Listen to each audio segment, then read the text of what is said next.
Good evening. I'm Senator Tim Scott from the great state of South Carolina. To all of you tuning in and participating in the political process, God bless you. This isn't how I picture tonight, but our country is experiencing something none of us envisioned. From a global pandemic to the deaths of George Floyd and Breonna Taylor, 2020 has tested our nation in ways we haven't seen for decades. But regardless of the challenges presented to us, every 4 years, Americans come together to vote, to share stories of what makes our nation strong and the lessons we have learned that can strengthen it for further generations. Because while this election is between Donald Trump and Joe Biden, it is not solely about Donald Trump and Joe Biden. It's about the promise of America. It's about you and me, our challenges and heartbreaks, hopes and dreams. It's about how we respond when tackling critical issues like police reform, when Democrats called our work a token effort and walked out of the room during negotiations because they wanted the issue more than they wanted a solution. Do we want a society that breeds success or a culture that cancels everything it even slightly disagrees with? I know where I stand because, you see, I am living my mother's American dream. My parents divorced when I was 7 years old, and we moved in with my grandparents into a 2-bedroom home with me, my mom, and my brother sharing a room and one bed. My mom worked 16 hours a day to keep food on the table and a roof over our heads. She knew that if we could find the opportunity, bigger things would come. I thought I had to use football to succeed in life, and my focus on academics faded away. My freshman year, I failed out. I failed 4 subjects: Spanish, English, world geography, and even civics. Trust me, though, after 7 years in the Senate, I know I'm not the only one in Congress who failed civics. But even while I was failing the 9th grade, my mother always said to me, "Timmy, if you would just shoot for the moon, even if you miss, you'll be among the stars." She never lost faith in me, even when I lost faith in myself. Because of her encouragement, I went to summer school and caught up. The next year, I met my mentor, John Moniz, a Chick-fil-A operator. John saw something in me that I could not see in myself and started teaching me valuable life lessons. Like having a job would be a good thing, but creating jobs would be even better. That having an income could change my lifestyle, but creating a profit could change my community. He planted the seeds of what would become Opportunity Zones. This initiative that the president and I worked together on is now bringing more than $75 billion of private sector investment into distressed communities. I took those lessons to heart and started putting the pieces of my life back together. I realized a quality education is the closest thing to magic in America. That's why I fight to this day for school choice, to make sure every child in every neighborhood has a quality education. I don't care if it's a public, private, charter, virtual, or a homeschool. When a parent has a choice, their kid has a better chance. And the president has fought alongside me on that. Later in life, I started my own small business. That's why I know it is critical for us to have a tax code that encourages growth.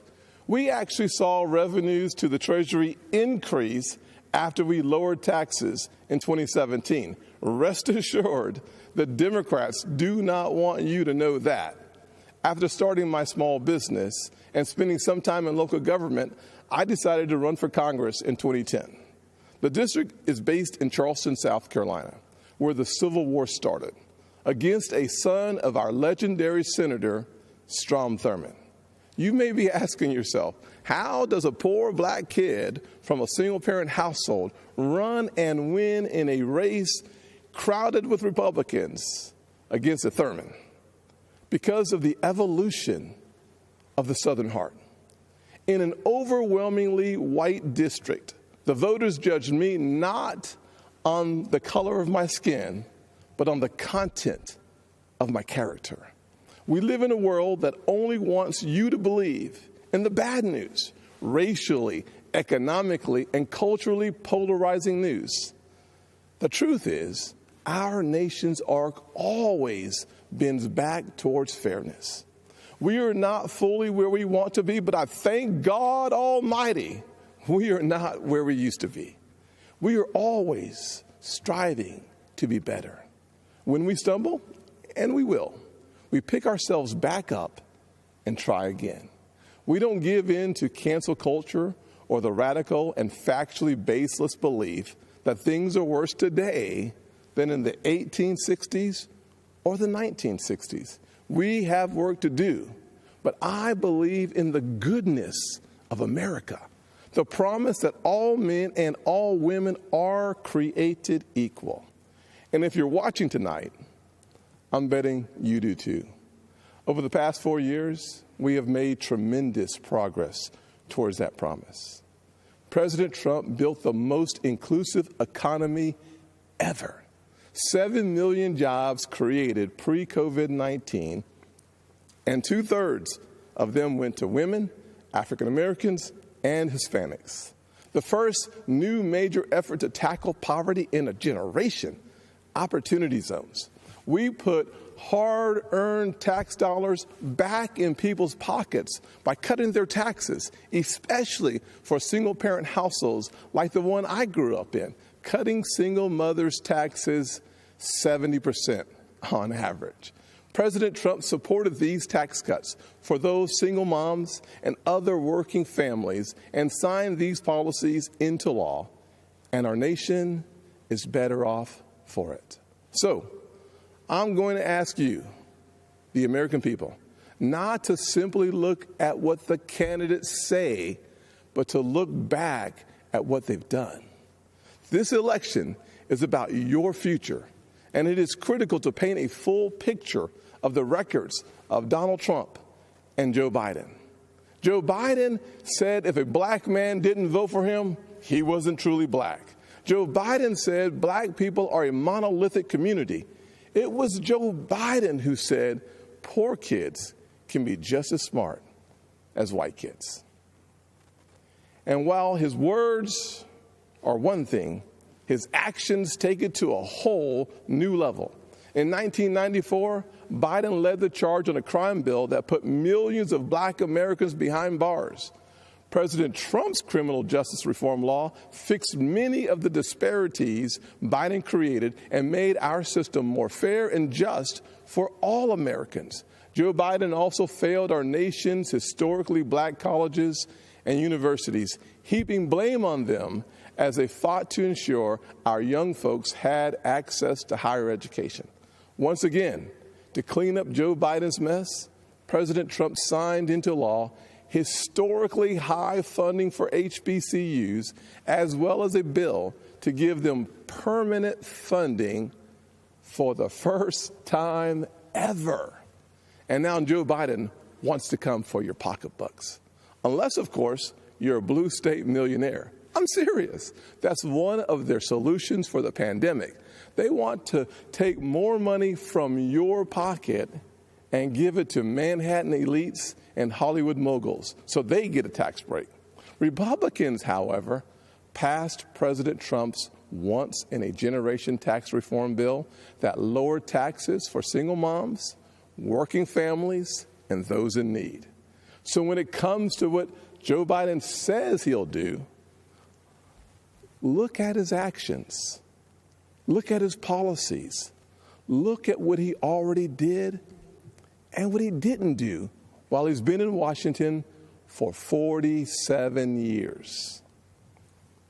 Ladies and gentlemen, people don't always see those failures because they think we're having a policy debate on two sides of an issue. That is not what is happening. Our side is working on policy, while Joe Biden's radical Democrats are trying to permanently transform what it means to be an American. Make no mistake, Joe Biden and Kamala Harris want a cultural revolution, a fundamentally different America. If we let them, they will turn our country into a socialist utopia, And history has taught us that path only leads to pain and misery, especially for hardworking people hoping to rise. Instead, we must focus on the promise of the American journey. I know that journey well. My grandfather's 99th birthday would have been tomorrow. Growing up, he had to cross the street if a white person was coming. He suffered the indignity of being forced out of school as a third grader to pick cotton, and he never learned to read or write. Yet, he lived long enough to see his grandson become the first African American to be elected to both the United States House and the United States Senate in the history of this country.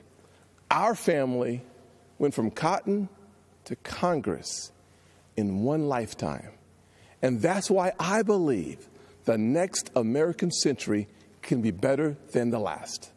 There are millions of families just like mine all across this nation, full of potential, seeking to live the American dream. And I'm here tonight to tell you that supporting the Republican ticket gives you the best chance of making that dream a reality. God bless you. And Father, please continue blessing the United States of America. God bless.